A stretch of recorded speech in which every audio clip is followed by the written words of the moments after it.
Carbon emission trading is a very interesting scheme that achieves regulation purposes with a free market mechanism. No matter what a company is producing, it needs to consume energy to build them. Usually, it uses energy from fossil fuels and thus produces lots of carbon dioxide emissions. A global consensus has been reached that carbon emission will drive climate change. To control how much carbon is produced each year, governments all over the world have decided to set a cap on how much carbon the world can produce in 1 year, and every company will get a certain number of allowance to produce carbon. Each allowance allows a company to produce 1 ton of CO2.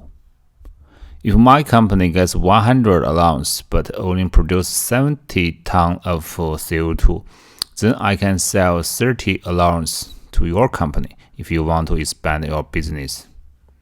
If the regulators want less CO2 for next year, they can simply issue fewer allowance for next year. This is called a cap and trade scheme. Now businesses need to pay for the carbon emission that will force them to reduce carbon emission by using more efficient equipment or cut old production lines.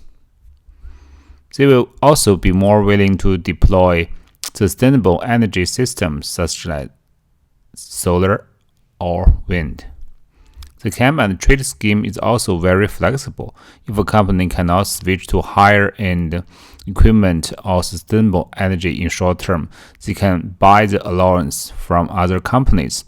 This way, they don't need to be shut down and cause a lot of unemployment in short term. Carbon emission trading is a very interesting topic because what has a hard cap has great value. For thousands of years, because human beings rely on farming to survive, land has been considered very precious because it is kept by nature. But now we are in an industrial age. One tiny piece of land can produce lots of products, and the world population is likely to decrease. So land is not a limiting factor anymore. In China, high house price has caused serious problems. So the state already decided not to get the governments financed by selling land.